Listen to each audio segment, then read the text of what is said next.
Hello, जय श्री राम, नमस्ते।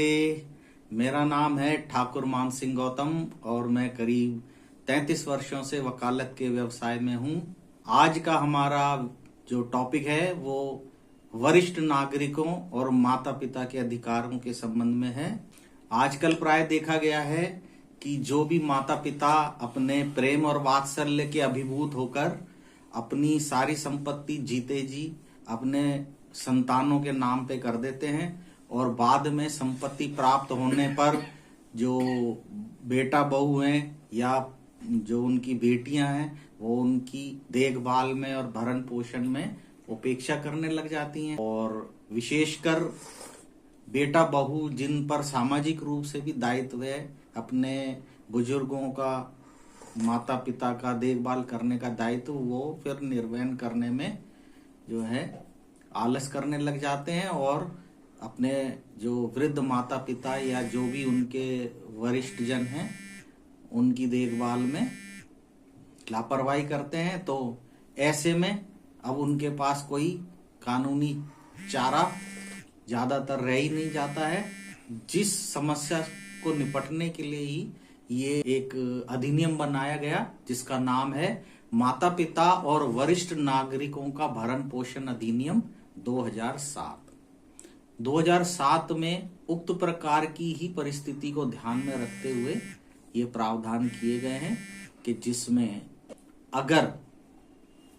माता पिता ने, वरिष्ठ नागरिकों ने अपनी संपत्ति अपने जीवन काल में ही अपनी संतान को हस्तांतरित कर दी है, ट्रांसफर कर दी है, चाहे तो वसीयत के जरिए चाहे गिफ्ट डीड के जरिए किसी भी रूप में अगर हस्तांतरित कर दिए तो वो अपनी संपत्ति वापस ले सकते हैं। एक बात। दूसरी बात, अगर वो अपनी स्वयं का भरण पोषण करने में समर्थ हैं तो वो अपना भरण पोषण भी उनसे कानून के जरिए प्राप्त कर सकते हैं और वो पहले वाली स्थिति नहीं रहेगी कि जो सब कुछ लुटा के कहते थे, दिल के छाले जल उठे सीने के दाग से और इस घर को लग गई आग घर के चिराग से।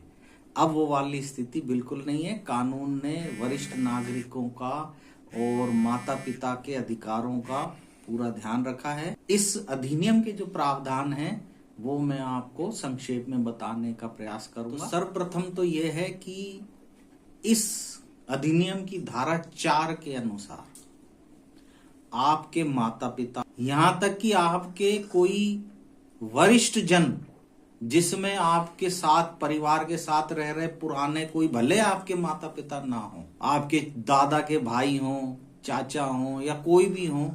जो बुजुर्ग हों और आपके परिवार के साथ रहते हों, उनके भी भरण पोषण का दायित्व जो है संतानों के ऊपर है। और धारा 5 में इसमें प्रोसीजर दिया हुआ है कि किस प्रकार से माता पिता या वरिष्ठ नागरिक अपनी संतान से भरण पोषण प्राप्त कर सकते। तो वरिष्ठ नागरिक हैं उनके लिए एक ट्रिब्यूनल बनाया जाएगा, ऐसा कानून में प्रावधान है। और जहां पर ट्रिब्यूनल नहीं है वहां पर जिला कलेक्टर या उसके अधीन कोई एसडीएम उसको सुनेंगे और जो भी आपकी ग्रीवेंसेस हैं बुजुर्गों की, माता पिता की, उसका समाधान करेंगे। तो अगर माता पिता यदि इस बात से पीड़ित हैं कि हमारा भरण पोषण नहीं किया जा रहा है और हम हमारा भरण पोषण करने में असहाय हैं, तो वो एक सिंपल एक प्रार्थना पत्र ले जाकर जो भी ट्रिब्यूनल अगर वहां पर नहीं है जिले में तो एसडीएम साहब के सामने या कलेक्टर साहब के सामने, जैसा भी आपके यहाँ व्यवस्था हो, आप पेश कर सकते हैं। और उस एक एप्लीकेशन पर ही आप की जो हैं उनकी संतानों को बुला लिया जाएगा और उन्हें भरण पोषण के लिए बाध्य किया जाएगा। अच्छा, इसमें अगर कोई माता पिता के अतिरिक्त भी बुजुर्ग है वो भी भरण पोषण ले सकते हैं। इसके अलावा एक प्रावधान धारा 23 में यह भी दिया हुआ है कि अगर माता पिता ने या उस वरिष्ठ नागरिक ने अपनी स्वयं अर्जित संपत्ति हस्तांतरित भी कर दी है तो वो रिवोक हो जाएगी और वो वापस से माता पिता को दिला दी जाएगी। विभिन्न न्यायालयों ने, अलग अलग उच्च न्यायालयों ने ये कहा है कि अगर उस हस्तांतरण की डीड में ये लिखा गया है कि ये भरण पोषण करेंगे, देखभाल करेंगे इस शर्त पे हम यह संपत्ति हस्तांतरित कर रहे हैं, तो वो तो किसी भी हालत में वापस से बुजुर्गों को मिल जाएगी, अगर वो ये शिकायत करते हैं कि हमारी देखभाल नहीं की जा रही। लेकिन माननीय सर्वोच्च न्यायालय ने तो ये भी व्यवस्था दे दी है कि अगर उसमें डीड में नहीं भी लिखा गया है तो भी ये माना जाएगा, ये इम्प्लाइड शर्त मानी जाएगी कि माता पिता का भरण पोषण करना ही है और इनकी देखभाल करनी है, और ये अगर नहीं कर रहे हैं तो ये संपत्ति इनको लौटा दी जाएगी। माननीय सुप्रीम कोर्ट ने अपनी एक रूलिंग उर्मिला दीक्षित बनाम सुनील शरण दीक्षित, एक बार फिर सुन लीजिए, उर्मिला दीक्षित बनाम सुनील शरण दीक्षित में अभी हाल ही सुप्रीम कोर्ट ने 2025 में ये व्यवस्था दी है कि यदि पुत्र जो है उपेक्षा करता है, दुर्व्यवहार करता है, तो ये माना जाएगा कि ये जो हस्तांतरण उसने संपत्ति का करवाया है धोखाधड़ी, जबरदस्ती और अनुचित प्रभाव से किया है, और जो है वो हस्तांतरण अवैध घोषित करके वापस से बुजुर्गों को, माता पिता को वो संपत्ति दिलाई जा सकेगी। अच्छा, इसमें जो है अधिकरण को शक्ति एविक्शन तक की भी है, ना केवल संपत्ति वापस दिलवाएगा बल्कि एविक्शन भी करवाएगा। ये पावर के बारे में भी इस अधिनियम में प्रावधान किया गया है। इस प्रकार से स्पष्ट है कि माननीय सुप्रीम कोर्ट ने, जो अलग अलग न्यायालयों ने, जो है हाई कोर्ट ने ये कहा था कि नहीं भाई, अगर ऐसी शर्त ना लिखी हो तो नहीं हो सकेगा, तो वो सबको एकदम क्लियर कर दिया है कि अगर शर्त ना भी लिखी है कि वो देखभाल करेगा तो भी जो है आप अपनी संपत्ति वापस पा सकते हैं। अच्छा, भरण पोषण के संबंध में भी मैं एक और स्पष्ट करना चाहता हूं कि जो भी भरण पोषण का आदेश जो हो जाएगा